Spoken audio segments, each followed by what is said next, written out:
இன்னைக்கு நம்ம பார்க்க போறது ஒரு சூப்பரா டேஸ்டா ஒரு சிக்கன் குழம்பு தான் வைக்க போறோம். அது வந்து நம்ம செட்டிநாடு ஸ்டைல்ல வைக்க போறோம். வாங்க இது எப்படி ஈஸியா நல்ல டேஸ்டா எல்லாருக்கும் பிடிச்ச மாதிரி எப்படி செய்யலாம் அப்படிங்கிறத வீடியோக்குள்ள போய் பார்க்கலாம். இப்போ நம்ம ஏப்ரல் மாதம் ஆஃபராக இப்போ வந்து நம்மக்கிட்ட மசாலா 1000 ரூபாய்க்கு மேலே வாங்குறவங்களுக்கு கர்நாடகா, தமிழ்நாடு, ஆந்திர பிரதேஷ், கேரளா இந்த 4 ஸ்டேட்டுக்கு மட்டும் நமக்கு வந்து 1000 ரூபாய்க்கு மேலே வாங்குறவங்களுக்கு கொரியர் சார்ஜ் முற்றிலுமே இலவசம். அதர் ஸ்டேட்டெல்லாம் இருக்கு இல்லையா, அவங்களுக்கெல்லாம் வந்து நீங்கள் உங்கள் கொரியர் சார்ஜ் வாங்குறீங்கன்னா அதில் ஆஃப் அமௌண்ட் வந்து உங்களுக்கு லெஸ் பண்ணிக்கோ. நாங்கள் இது வந்து இன்னையிலேருந்தே உங்களுக்கு நடைமுறையில் வரும். வேணுன்றவங்க வெப்சைட் வாட்ஸ்அப்பில் ஆர்டர் பண்ணி வாங்கிக்கோங்க. இப்போ இதுக்கு வந்து நான் ஒரு 1/4 மூடி அளவுக்கு தேங்காய் துருவல் எடுத்துக்கிறேன்.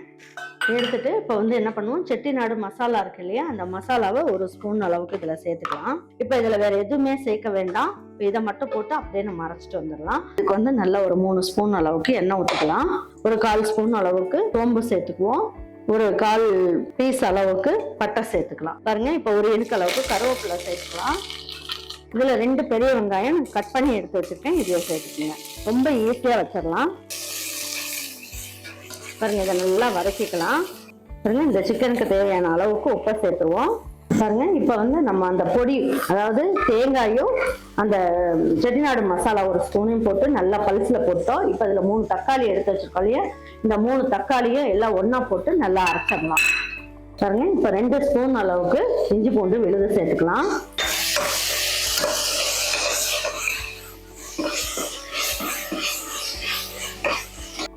இதில் கொஞ்சமா மல்லி இலையும் பிச்சு போட்டுடலாம். பாருங்க, இந்த அளவுக்கு வதக்கினதுக்கு அப்புறம் இதுல 1.5 கிலோ அளவுக்கு சிக்கன் எடுத்து வச்சிருக்கேன், பிராய்லர் சிக்கன். இதையும் இதுல போட்டுக்கலாம்.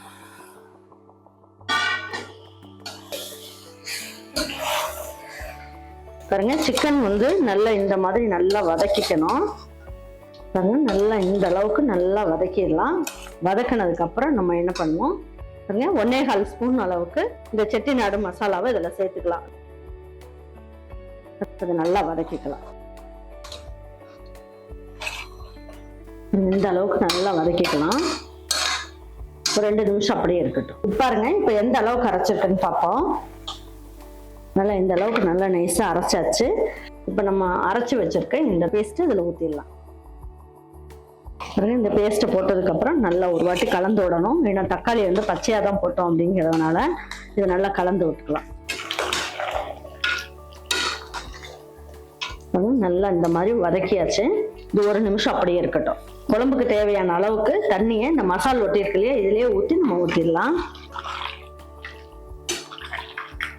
கரெக்டா இருக்கும். பாருங்க, இப்போ குக்கர் மூடி வச்சிடலாம். வெயிட் போட்டலாம். இது வந்து ஒரு 3 விசில் வரட்டும். ஒரு 5 நிமிஷம் ஸ்லோ ஃப்ளேம்ல வச்சுட்டு எப்படி இருக்குன்றத பார்க்கலாம். பாருங்க, இப்போ சிக்கன்ல இந்த குழம்பு வந்து ரெடி ஆயிடுச்சு. பார்க்கலாம். பாருங்க, இதுக்கு வந்து நல்லா மல்லி இலையை தூவி விட்டுடலாம். கருவேப்பிலை, கொத்தமல்லியை தூவி விட்டு எடுத்து வச்சு பரிமாறிக்கலாம். ரொம்ப நல்லா இருக்கும் டேஸ்ட்டு.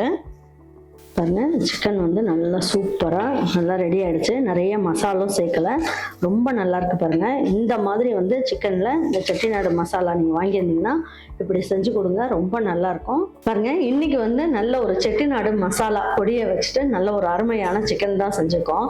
இது சாதத்துக்கும் நல்லா இருக்கும், இட்லி தோசைக்கும் நல்லா இருக்கும். தோசை எல்லாம் சாப்பிட்ற மாதிரி தான் ஊத்தாப்பா மாதிரி ஊற்றிக்கிங்க. ஊற்றிட்டு இந்த குழம்பு அப்படியே ஊற்றி நல்லா ஊற வச்சு சாப்பிட்டு பாருங்க, வேற லெவல்ல இருக்கும். அது மாதிரி இடியாப்பத்துக்கும் வச்சு சாப்பிடலாம். கண்டிப்பாக செஞ்சு பாருங்க. ரொம்ப, அதாவது வேலையும் ரொம்ப ஈஸி தான். நீங்கள் சிக்கனை வாங்கிட்டு வந்தோடனே டக்குன்னு அரைச்சி அப்படியே செஞ்சிங்கனாலே ஈஸியாக செஞ்சிடலாம். இந்த பொடி இருந்தால் போதும் உங்களுக்கு. இந்த மெத்தட்லேயே செய்யுங்க, ரொம்ப நல்லாயிருக்கும். கண்டிப்பாக ட்ரை பண்ணி பார்த்துட்டு உங்கள் வீட்டில் இருக்கவங்களுக்கு பிடிச்சிருந்ததுன்னா லைக் பண்ணுங்கள், ஷேர் பண்ணுங்கள், சப்ஸ்கிரைப் பண்ணுங்கள், மறந்துடாமல் கமெண்ட்ஸ் பண்ணுங்கள். தேங்க்யூ ஃபார் வாட்சிங் ஈரோடு அம்மாச்சி சமையல். தேங்க்யூ.